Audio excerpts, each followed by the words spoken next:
Hey guys, thank you for joining us today. LS Music Promotion's first band ever interview. And today we are interviewing Andy from Zeroking. Hi, Thank you so much for doing this with thanks for us. having me. Hopefully, I don't fumble over my words. I'm a little nervous. I'm not used to being on camera, but we will make it through and we will survive. Yeah. So, I'm going to jump right into our questions. Mhm. You guys have been on the road a lot lately. So, how's 2023 been treating you so far? Really good, really good. Good start to the year.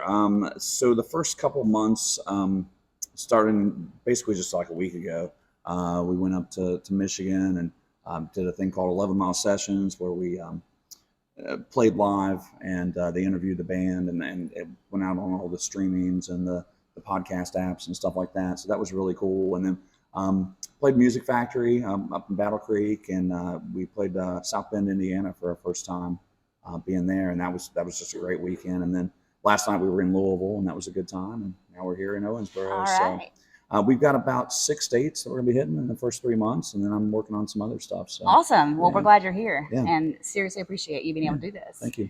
So, what are the biggest challenges right now you guys as a band are facing currently? So, after I know we'll get to this in a second, but after the pandemic, a lot of the venues closed.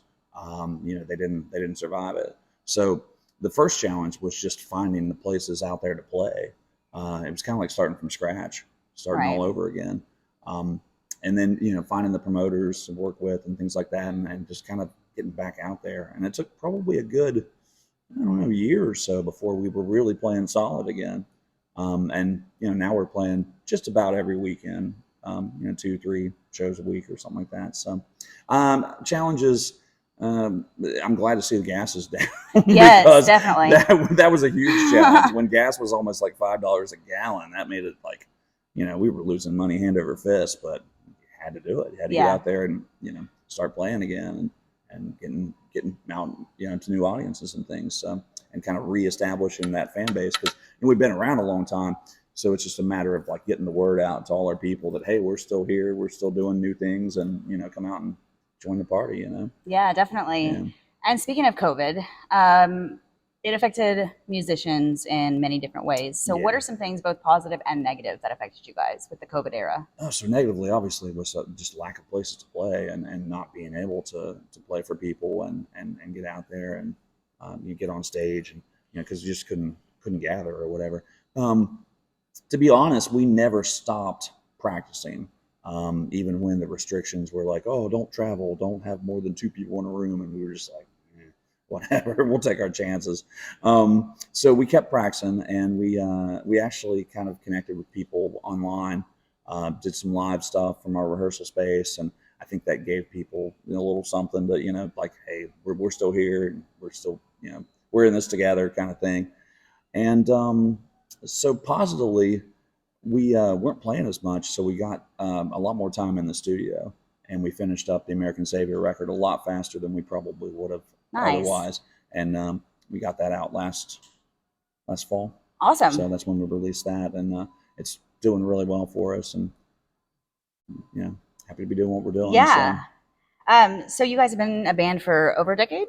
oh sure, Yeah. So, and you're signed to a label, you play yeah. constantly. Mhm. What's something the band has always wanted to do that you've yet to be able to do? So I really want to play one of the big festivals, whether it's Sonic Temple or whether it's Louder Than Life. I want that kind of crowd. Yeah, It's like playing bars is cool, but playing a festival is a whole different animal. I absolutely. mean, there's huge crowds, and then the chance to play with all your heroes, the bands that you're digging now.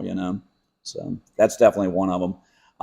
And I'd really love to go tour Europe or just internationally, period.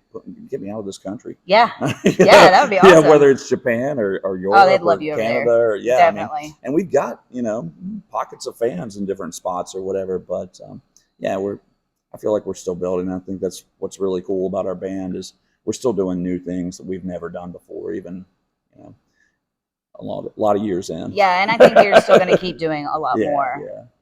yeah. So when did you know you wanted to be a musician? Was there a special point, or have you kind of always wanted I to be? guess I've kind of always known in a way, like one of my earliest memories is like as a kid, like around family or church or whatever, like just like I always had a really loud voice. I was always kind of the center of attention, and I remember like elementary school.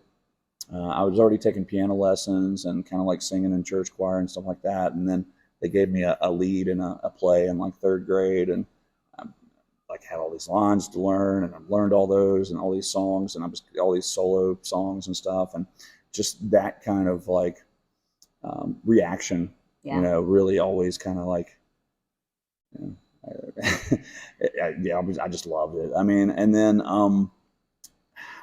picked up saxophone, played saxophone for a while, played piano, picked up guitar as I was getting into high school, and then starting to play in my first bands. And we never really could find a singer. And so at first I was playing guitar and singing, and that was okay for a while. But then I really, wanted to be just a singer. I wanted to be not tied to a microphone stand, Yeah.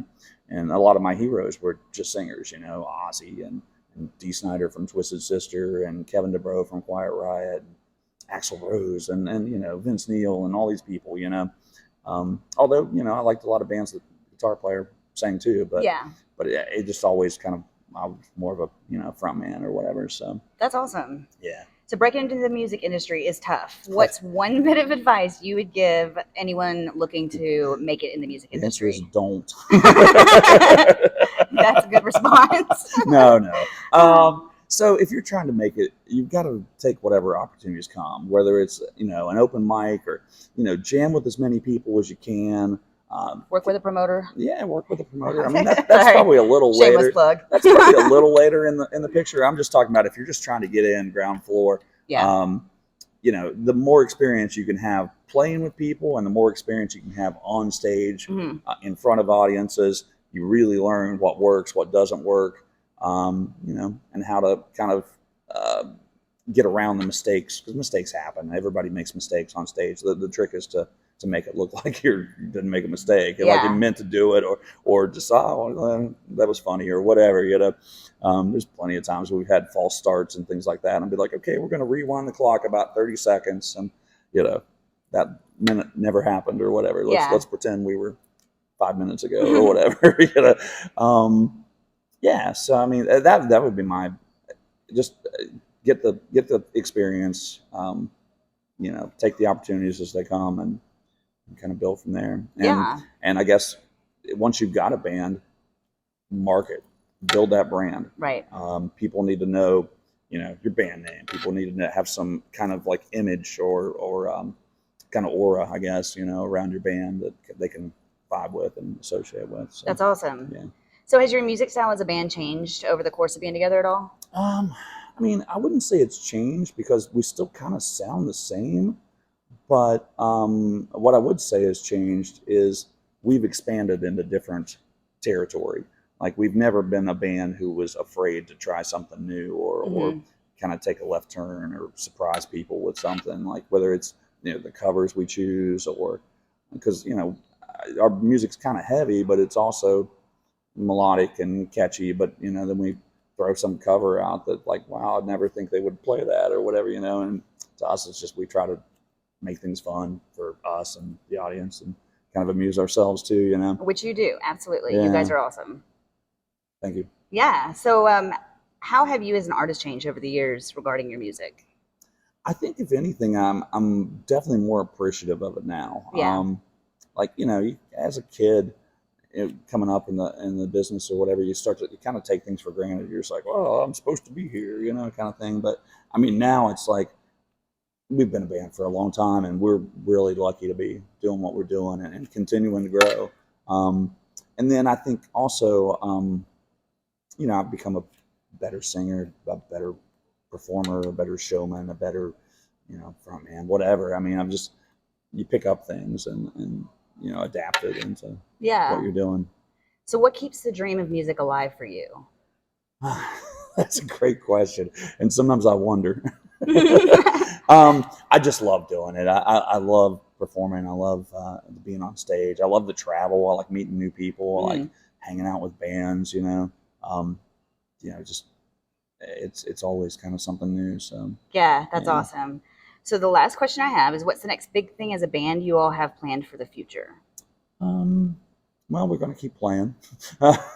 um, we have a cover EP that we're going to be putting out pretty soon that I think is going to be a lot of fun for people. Some of the stuff we played live and some of it we haven't. Um, so I think that's going to be cool, just to put some new music out, even if it's just covers. And we're writing new songs and things like that for our next record. And um, yeah, I don't know. I mean, just like I said, really, really happy to be doing what we're doing Yeah. and getting out there, and happy to be back here in Owensboro. Awesome. And I am so happy you did this with us. And I know you guys have a show tonight. Yeah. So we will put all the links to Zero King's everything in the description below. And we'll give a shout out to Gravel Switch as well. Yes, Gravel Switch is also playing tonight. So we are at Milligan's Bar in Owensboro, Kentucky, where you will see many, many more shows to come. So thank you for following and keep up with us. Our next interview is going to be next week with Taylor Road, homegrown heroes from Kentucky. Also our boys. We love Yes, Taylor Road. absolutely. So, yeah. Thank you so much. Thank you.